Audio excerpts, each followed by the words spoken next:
Previous lecture. Sociobiological/evolutionary psychology. Behavior evolves, under selection. You could generate predictions of social behavior. Better history wins. Heritability of behavior. Molecular biology vs social biology. Show me the genes. Evolutionary change in DNA. Microevolutionary change, supports gradualism. Macroevolution, big changes on DNA, supports punctuated. Tiny mutation, affecting transcription factors, splicing enzymes, networks. Stasis, circumstances of extreme selection. Wisely adaptive/advantageous, quickly fixates in society. Today. Behavior in genetic and heritable context. Behavior genetics. Able to infer genetic components of behavior. vs. The field is gibberish. Because people are inferring genetic bases to behavior. With determinism and nonsense techniques. When a behavior has a genetic component. They don't use evolutionary models, or find mutations in genes. They look for patterns of shared traits of relatives. Infer relatedness and genetic influences from that. If you see a trait universal in a species, it's genetic. This is nonsense. Here's a behavioral trait that run in families. Gibberish. Genes run in families, but the most related the more genes share in common. Shared genes and environment tend to covariant in families. Too weak. So. Let's control for environment. Examine relatives with the same environment. And they differ in terms of the amount of genes they share. Identical twins vs fraternal twins. Monozygotic vs dizygotic. 100% vs 50% genes. If identical twins are raised in the same environment. And fraternal does the same. Twins get raised absolutely the same. And the only difference is the degree of shared genes between mono and dizy twins. The problem. Sometimes they are different sexes. So. Same-sex twins, identical or fraternal, raised in the same environment. If you see a greater sharing of traits among the mono twins than the dizy. They've a greater sharing because they have more genes in common. A behavior that has a genetic component. Armadillos always give birth to 4 identical offspring at once. The problem. There is differentiation of environment for dizy than for mono, they're treated differently as pairs. Also, mono don't always have the exact same environment. They don't get treated exactly the same. Mono twins. When their fetus in the placenta. If they split during the first 5 days after conception. They wind up each one with their own placenta. Divided in the days 5 to 10. One placenta. Monochorionic or dichorionic pregnancy. Monochorionic, the two fetuses share a bloodstream to a greater extent, wind up with differences in the stuff of bloodstream. Also, have more similar IQs. Marmoset monkeys, pair bonding. Always give birth to twins. They looked at the differences in blood. Just because you see something more in common in monozygotic than dizygotic, that doesn't tell you if genes are involved. How about gender differences? Attributable to different genetics, but not the same environment. E.g. At 1 hour of life, the amount of movement of limbs is greater among newborn boys than girls. Or, postnatal life mothers are interacting differently with baby girls than with boys. From the first holding of them, there's differences in how long they're held, proximity to the body, to the face. All differences in environment. 1980s. Benbow and Stanley. 40,000 kids database. What does math skills distribution look like in this population, as a function of the sex? Highly difference in the average math skills between girls and boys. More math skills boys. They took the math part of the SATs. When they looked the extreme highest math achievement, it was 13:1, boys to girls. They called it math gene, totally nonsense. That study was shameful, it should never have been published. Because the environment was not exactly the same. A boy is more likely to be called to solve a math problem. Or, boys are more likely to be praised for the correct answer. By the time of junior high school, guidance counselor is differently by sex, advising to take more elective math to kids. Those were the limits in the sex difference. What about individuals raised in the same environment, who don't share genes? They use adoption studies. Someone adopted as a child, by non-biological parents. Now you look at patterns of shared traits. You see a trait in an adopted child. Who are they more likely to share that trait with? With their biological or adoptive parent. In wild animals. Cross-fostering. You take 2 different newborn litter. And you switch them between moms. She raised someone who's not related to, but have environmental shared with them. Humans. Seymour Keating. He researched schizophrenia. Because at that time they were saying that it has a biological/genetic component. He looked at adopted individual with schizophrenia. and see if they're more likely to share that trait with a biological or adoptive parent. Not a lot of places where you have those circumstances. So, he traveled to Scandinavia, because they have records on everything. He looked at the database of adoptions in Denmark. They interviewed and make tests of schizophrenia to all the individuals involved for years. And they finally found the patterns. In the whole population, there's about a 1% incidence of schizophrenia. So, 1 being raised in a household with an adoptive parent who is schizophrenic, you've 3% of risk to get schizophrenia. 2 raised in a household with adoptive parents that aren't schizophrenic, but your biological parent legacy has schizophrenia, you've a 9% incidence. 3 a biological parent with schizophrenia, adoptive parent with schizophrenia, you've got a 17% incidence.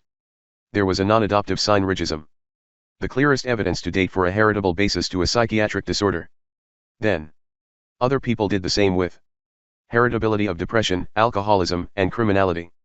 All shown a strong genetic component to whatever that trait is, IQ, criminal behavior, alcoholism, etc.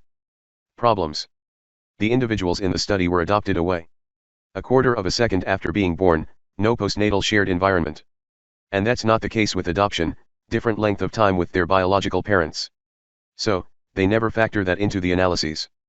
Also, prenatal effects, prenatal environment shared with mom, which prenatal environment has long-term effects. So, how control that? The difference in the likelihood of sharing a biological trait. A trait with a biological mother vs a biological father. Is the measure of the prenatal effect. If a trait is shared 10% with the biological father, and 17% with the biological mother, the 7% is attributable to prenatal effects. But, more problems. The guy saying he's the father, isn't actually the father. Big percent of cases like that. More problems. Leon Kamin. Showing that adoptive family placements were non-random. They try to match the kids for certain traits with the adoptive parents. So, you're also sharing biology and genetic influences on them. So, prenatal effects. Paternity uncertainty. And adoptive parents have higher rates of shared genes with the adoptees. Next approach of how to do behavior genetics. Identical twins separated at birth, where each one is adopted into a different household. Tom Bouchard. He had 40 pairs of identical twins, separated at birth, reunited in adulthood. About 50% heritability of IQ. About 50% in introversion or extroversion scale. About 50% for degree of aggression. Problems. Non-random placement in families. But, if you get rid of the non-random factor, the sample winds up being very tiny/limited. Another approach. See if behavioral traits occur in the absence of learning, environmental experience. 1. The fact that all babies start smiling, using the exact same muscle, at the same age. Also, fetuses smile during the 3rd trimester. Motoric pattern. All this is subject to shaping of behavior. Babies who never see anybody smiling, occurring in the absence of any training. 2. Congenitally deaf babies. All babies begin to babble at the exact same age. Critics. Prenatal environmental effects. Environment doesn't begin at birth. And some environmental effects prenatally are influential forever after. Where you're looking at a genetic trait, but instead that trait was brought about by prenatal environment. Limited by the first hour of postnatal life. Math gene. Identical twins, 2/3 have monochorionic, 1/3 dichorionic. All the previous examples started with the assumption that environment begins at birth. Ways to go down. 1. Prenatal environment. Sharing blood with your mother. Her environment gets translated into effects on the fetus. Hormones. FV Sol. Rats give birth to about 12 kids at a time. They have the same circulatory system. Everybody's getting blood, but from the sibling next to each other. E.g. 1 equals male rat. 2 equals female rat. 1-2-1. 1-2-2. You wind up getting a different hormonal environment. The more male siblings you have around you as a fetus, the later you're going to reach puberty. Also, predicts how estrogen levels are going to drop in you later in life. Local endocrine effects. Very young women and very old mothers have offspring who reach puberty later than women in a more intermediate age, because of differing estrogen levels. When women are younger, have higher levels of estrogen. Stress hormone, glucocorticoids. Rats. If the mother was more stressed. Smaller brain. Thinner cortex. Less learning abilities. More prone to anxiety. Less benzodiazepine receptors. More cognitive decline. On the other hand, you're a rat. Mother was stressed when you were fetus, you were marinated in glucocorticoids. Your brain will be smaller. And thus, a particularly part of the brain is hard hit. That part helps to turn off the stress response. If that part is smaller, is not so good blocking glucocorticoid secretion, equals more lifetime exposure to glucocorticoids equals more cumulative exposure. Then you give birth, equals your fetus exposes to elevated glucocorticoid levels equals smaller brain, etc. Grandmother effect. After 5 to 4 generations the magnitude would get smaller. Inheriting a trait that's not genetic. Non-Mendelian inheritance of traits. Non-genetic inheritance of traits. All is prenatal environment. Nutrients. Dutch hunger winter, Holland winter 1944. They diverted all the food from Holland to Germany. 40,000 starved to death. If you were third semester fetus. Fetus is deciding/learning how much semester nutrients/calories they can have by mom's circulation. Thus, lower levels of nutrients in the bloodstream. So, the fetus has metabolic programming produce a thrifty phenotype. Programs its pancreas to function in a certain way. The smallest food hits the bloodstream, the pancreas is pumping out insulin, which helps it store every bit of nutrient in the bloodstream. And metabolically programmed your kidneys, to be very good at retaining salt. As an adult, they have a 19-fold increased incidence of obesity, hypertension, diabetes, metabolic syndrome, higher risk of metabolic disorders. Just happened to the third semester fetus, is when the programming goes on. This raised a new field of fetal origins of adult disease. More stress hormones during fetal life equals anxiety disorders. So, as adults, they got pregnant. They got this thrifty metabolism. Their body is so good at pulling a disproportionate nutrient/calorie out of the bloodstream, because you secrete more insulin. Thus, their fetus is getting disproportionately smaller number of calories. So, their fetus is born with a milder version of the DHW. Non-Mendelian/non-genetic transmission of traits, multigenerational. All because of epigenetic changes in the genes coding for things related to insulin in the DHW babies. E.g., 2. Woman. How much estrogen your mother consumes when you were a fetus. Estrogen coming from plants, phytoestrogens. More estrogen from phytoestrogens during fetal life equals risk of estrogen-dependent breast cancer. E.g., 3. You can have learning prenatally. Inject water with flavor, with sucrose to a fetus rat. Rat fetus drinks amniotic fluid. And after birth, the rat will prefer the flavor it was exposed as a fetus. E.g., 4. Humans. The diaphragm is good resonating membrane. So, the fetus can hear the voice of his mom. Experiment. Pregnant women spent their last trimester, reading The Cat in the Hat. Or read sentence controlled for word length, rhythmicity. When the baby was born, they test which they prefer to listen to. When newborns like something, they make more sucking motions with their mouth. And the newborn prefer hearing The Cat in the Hat. All these prenatal effects of hormones, nutrition, and sensory stimulation. In some cases, multigenerational. Another experiment. Darlene Francis. 2 strains of rats. Bred for different levels of anxiety. Genetic differences, in the promoter to the gene for the benzodiazepine receptor. She transferred fetuses, remove a fetus early in development from one rat mom to another mom. It developed normally. Turn out it's not a genetic trait. One mom high anxiety, one mom low anxiety. Take fetus from the high, and go through gestation in the low mom. And as adults, they're low anxiety. It wasn't a genetic trait, it was a prenatal one. So, environment doesn't begin at birth. Response. You see traits shared with the biological father. And you see more traits shared to the biological mother. The degree of sharedness with the mom reflects the prenatal environment, not the genes, because you're getting the same number of genes from each parent. But this isn't the case. Sometimes you're getting more genetic influences from the mother than from your father. Asymmetry. E.g., 1. Powerhouse of the cell, mitochondria. You've got a cell with its DNA, nucleus, double helix. And mitochondria have their own DNA. Lin Margulis, mitochondria has its own DNA, because they used to be independent organisms, that got into cells that had no mitochondria, and there's been a symbiosis. So, mitochondria have DNA, related to mitochondrial function. Both have different DNA. That cell is like an egg. A sperm isn't an egg. Is just carrying genetic information, the genes, DNA. They don't have cytoplasm, fluid Y environment in a cell. Implication. Eggs have mitochondria.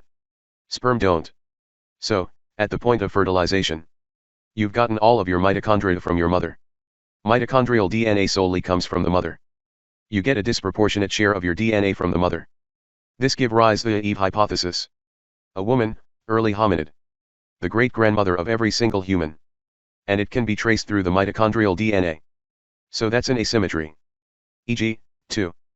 Imprinted genes, genes working differently depending on which parent you get them.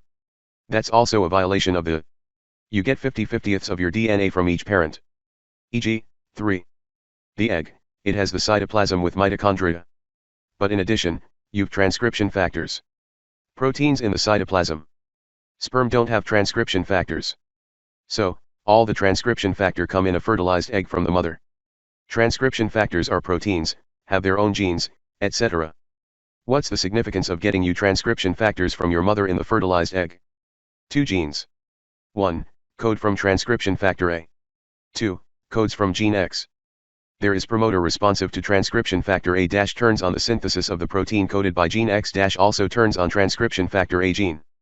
Suppose that transcription factor A is the only one who can active transcription of gene X. Suppose you've got an environmental event that knocks out the activity of transcription factor A in an egg, so gene X can never express. That egg gets fertilized. You pass that trait to your offspring. Gene X it's never going be express. So, environmental toxins that disrupt the activity of transcription factors, that induce heritability in a non-genetic way of non-expressing of a gene. Lamarckian trait. You acquire a trait from the environment and pass it to your offspring. An environmental toxin mutating effect in eggs. They aren't mutation in a DNA sense, but now they're heritable. In short, the idea that if you see more sharing trait with your mother, that's reflecting prenatal environment. It's false. We don't get 50/50ths genetic from each parent. More mitochondrial DNA from your mother. Also, some will have different consequences because of imprinted genes. And you can have Lamarckian inheritance due to environmental perturbations. Circumstances where behavior is influenced by genes, that withstand the previous criticisms. E.g., 1. J.R. Harris. The nurture assumption. The importance of influences of peer vs parents. And, indirect genetic effects. The 50% heritability of extroversion or introversion in identical twins. There's a very heritable trait from parent to offspring. Your height and appearance. People who are taller are treated better and considered more attractive. And people who are treated more positively during development/childhood become more extroverted. So, there's no heritability of the trait extroversion or introversion. You have heritability of a physical trait - people treated you differently - changes in personality. Extroversion/introversion is mediated by physical traits. E.g., 2. Hen species in Turkey. There's heritability of rank. But the rank isn't inherited. The genes related to melanism of the feathers, if you have certain color pattern. The other turkeys peek at you more often equals reduced to subordination. E.g., 3. Chicks are able to peck down and get grubs, after birth. This appears to be a heritable trait. But what's heritable? It's the tendency for newborn chicks to find their toes to be very interesting. E.g., 4. 70% heritability of political party affiliation in USA. But the real variable is personality, difference of how they feel about ambiguity. Conservatives don't like ambiguity. That's a personality difference at political extremes. E.g., 5. Rats. Heritability in aggression. But it's actually lower threshold for pain sensitivity. Things hurt them more, so they become aggressive readily. Epigenetics. You've got the DNA, then protein coatings. Where regulation isn't due to genes, 95% of DNA it's the on/off switches. But the transcription factors can get in there. That will cause lifelong differences. So, we have the same possibilities that the gene X shutdown happens in an epigenetic change. With the same consequences. Multigenerational inheritance of non-genetic traits due to epigenetics, rather than genetic differences. That was what happened in the DHW. Where epigenetic differences and access of transcription factors to genes related to insulin metabolism. E.g. Michael Meany. You have a newborn rat. Pet it 3 minutes during the first 2 weeks after birth. He will have bigger brain, better learning abilities, more resistance, lower glucocorticoid, neonatal handling. On the other hand, take the rat. Take it away from his mom 1.5 hours, equals smaller brain, less life expectancy, etc. But it's not because you pet him. In reality, it's because you take it away for 3 minutes, and when you return it back, the mom is excited and checks out the pup, licks it, etc. So, she gave him all his attention. Whereas, if you take the pup for 1.5 hours, and put him back. Mom just ignore him for long periods of time. You're changing the mother behavior equals indirect effect. Then, he looked at normal variation in rat mothering styles. Some rat mothers are better. Just by licking and grooming. That's what all the neonatal handling was about. Then. This is multigenerational. If the mother lick and groom more his daughter, she will lick and groom more when she has babies. Again, non-Mendelian inheritance of traits. In this case, not even prenatal. Your early experience is going to cause lifelong changes, and it's heritable. Then. He figured out the epigenetic changes. When the mother licks his baby, changes the access of transcription factors relevant to activate genes for making receptors for stress hormones, for estrogen or other hormones. Also, it's reversible. Take a rat with a mom who pays no attention and doesn't do any licking. Cross-foster the pup, to a licking mother. And you can change the epigenetic pattern. So, it's not genes. It's the mothering style. In short, classical techniques of behavior genetics. Run in families, adoptive, monozygotic vs dizygotic twins, twins separated at birth, and all his problems. Prenatal environment effects. Separate maternal prenatal effects from paternal genetics effects, trouble against hereditary things, and potentially non-genetic Lamarckian inheritance of a trait. And how this plays out early in life has multigenerational consequences. Next lecture. How people find the actual genes. Gene-environment interactions that make the last 2 hours irrelevant.